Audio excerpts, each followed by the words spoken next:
Good day, my enviable viewers. I am Folahan Oyelekan. Today I'm discussing A Midsummer Night's Dream, written by William Shakespeare. This drama text is part of the recommended text by Wahek and Neko for 2021 and 2025 syllabus. Let's go ahead and discuss the plot summary. Before we go ahead with the plot summary, I want to go through the major characters we have in the text. Theseus is the Duke of Athens. Hippolyta is the queen of the Amazons. Aegeus is father of Amia, while Amia is her daughter. Lysander is in love with Amia. Demetrius is suitor to Amia, formerly lover of Helena. Philostrate is master of the revels. Peter Quinn is a carpenter. Francis Flute is a bellows mender. Nick Bottom is a weaver. Tom Snout is a tinker. Snug a joiner. Reuben Starpling is a tailor. Oberon is the king of the fairies. Titania is the king of the fairies. Robin Goodfellow is a sprite with magical powers. This blossom, cobweb, moth and mustard seed. Those are the fairy servants to Titania. India Changeling is the word of Titania. Now the plot summary. A Midsummer Night's Dream is a comedy written in 1595-1596. It is mainly about the marriage of Theseus, the Duke of Athens, and Hippolyta, the Amazon queen. But there are other subplots attached to it. One of such is about a conflict between four Athenian lovers: Demetrius, Helena, Lysander, and Amia. Another one is about a group of 6 amateur actors who are common laborers and want to act the play on Peramos and Thisbe at the wedding of Theseus and Hippolyta. This subplot takes place in a forest inhabited by fairies who have the power to control the characters of the play under the moonlight. The play opens with Amia, who is in love with Lysander and endeavors to Aegeus, his father's insistence that he should marry Demetrius. Amia's friend Helena has been in love with Demetrius before the latter cheated her and came over to Amia. Aegeus is infuriated with Amia's disobedience to him, wanting the Athenians' law that a daughter must marry a suitor chosen by her father, or else face death invoked. Theseus gives Amia another option of being a nun worshipping the goddess Artemis. A group of 6 amateur actors, headed by Peter Queens and others like Nick Bottom, Francis Flute, Reuben Starpling, Tom Snout, and Snub, plan to act in a play for the wedding of the Duke, Theseus, and Hippolyta the Queen. The play title is The Most Lamentable Comedy and Most Cruel Death of Peramos and Thisbe. Peter Queens reads the names of the actors and the roles they are to take. They then agree to meet in the woods the following day. Oberon, the king of the fairies, and Titania, his enraged queen, is in the forest. Oberon asks Titania to release an Indian boy to him to use as a knight, but Titania refuses. Oberon then plans to punish her for the disobedience. He then sends Paul to concoct a magical juice derived from a flower called love in idleness. The flower turns from white to purple when struck by a cupid arrow. When the concoction is applied on the eyelids of a sleeping person, that person will fall in love with any living thing he or she sees upon waking up.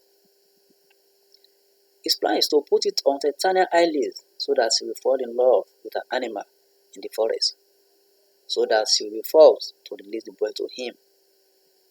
In the other part of the forest, Amia and Lysander are escaping to avoid being punished for Amia's disobedience of her father. Demetrius and Helena are also in the forest because Helena has informed Demetrius about the elopement of Amia and Lysander, and he has decided to pursue them to stop them.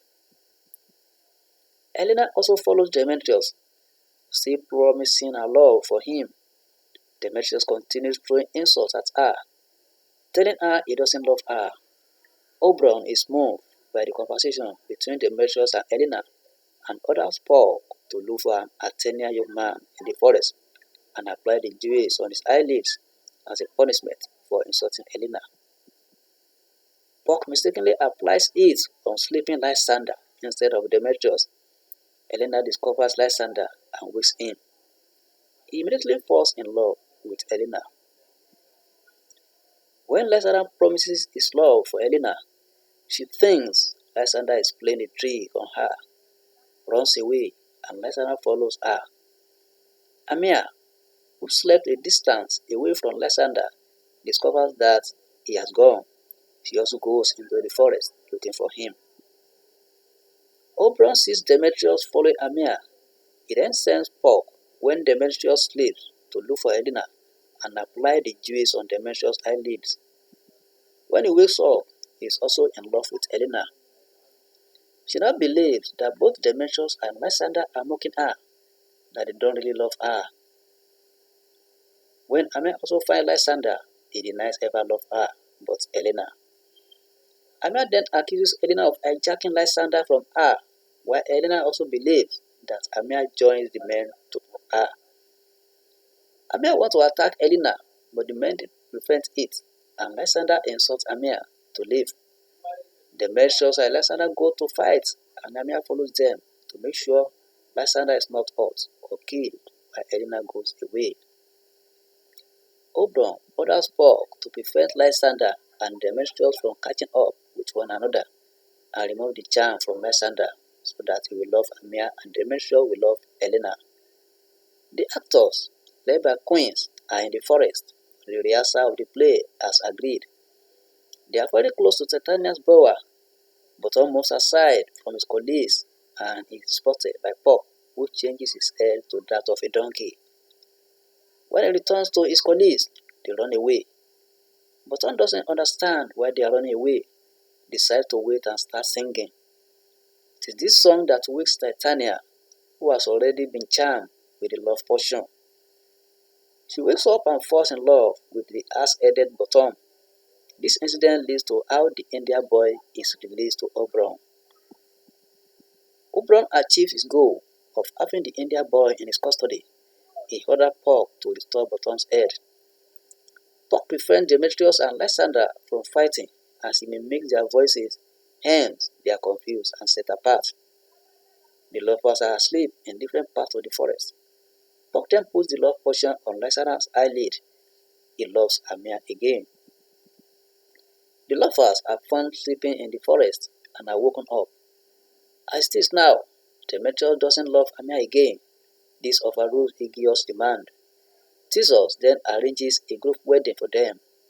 The events of the night are considered to be dreams by the lovers and Bottom.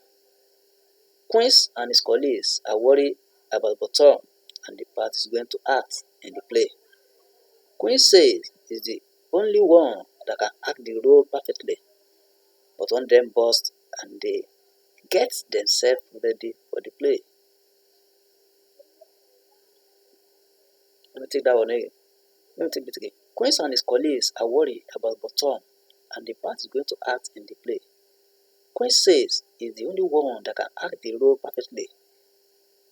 Bottom then bursts in and they get themselves ready for the play. The play is presented and the audience enjoys the play and then goes to bed. Oberon, Titania, and other fairies later enter and bless the house. Puck then says that what the audience experienced might be a dream. So that's the end of A Midsummer Night Dream, written by William Shakespeare. If you are just joining this channel, please subscribe to this channel so that whenever I release any video, you will be notified.